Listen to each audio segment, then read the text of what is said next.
Bienvenue sur InfoLive TV, ici Dina Cohen, voici les titres de ce journal. Le président israélien Shimon Peres a salué mercredi l'initiative du roi Abdallah d'Arabie Saoudite d'un dialogue interreligieux comme moyen de promouvoir la paix. Shimon Peres a entre autres participé à une réunion devant l'Assemblée générale de l'ONU sur le thème d'une nouvelle culture de paix à l'initiative du souverain saoudien. Le fait que cette session résulte d'une initiative des Saoudiens est sans précédent compte tenu de la voix puissante de l'Arabie Saoudite dans le monde arabe. L'initiative du roi a donné un ton nouveau à la politique au Proche-Orient, a assuré le président israélien.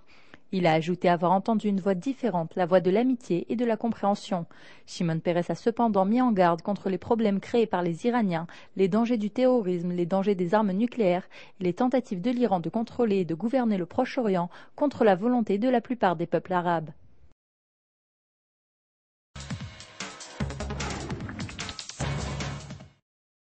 Après une journée marquée par le licenciement de quelques centaines d'employés sur le marché israélien, le Premier ministre Ehud Olmert a appelé les directeurs d'entreprises à réfléchir à 2 fois avant de licencier un employé. Le ministre des Finances Roni Bar-On a de son côté confirmé ce mercredi que le gouvernement se prépare à un plan financier dans le but d'aider les marchés israéliens à surmonter la crise économique mondiale dont les effets sont plus importants que prévu.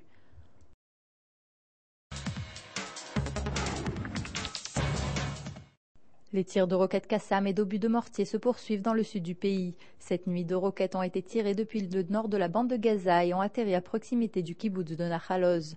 Une autre roquette s'est abattue au nord d'un kibboutz du Negev occidental. Ce matin également, les tirs se sont poursuivis. 5 obus de mortier ont été tirés depuis le sud de la bande de Gaza en direction du conseil régional d'Eshkol. Les différentes attaques de ces dernières 24 heures n'ont fait ni blessés ni dégâts.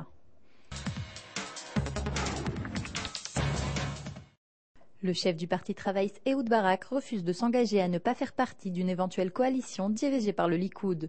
Le membre de la Knesset Ophir Pinès avait demandé au ministre de la Défense d'affirmer officiellement que le parti travailliste ne ferait pas partie d'un gouvernement dirigé par Netanyahou en cas de victoire du Likoud lors des prochaines élections générales. Barak a refusé de s'engager dans ce sens, mais a affirmé qu'il ne ferait pas partie d'un gouvernement opposé aux accords de paix.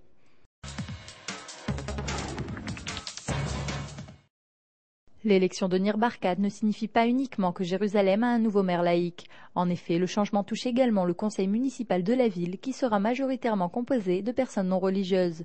La mise en place du conseil avec 31 membres ne dépend pas du ralliement des partis orthodoxes. Cependant, Nir Barkat a affirmé vouloir appeler plusieurs partis orthodoxes modernes ainsi qu'un nombre réduit de partis indépendants à faire partie de sa coalition.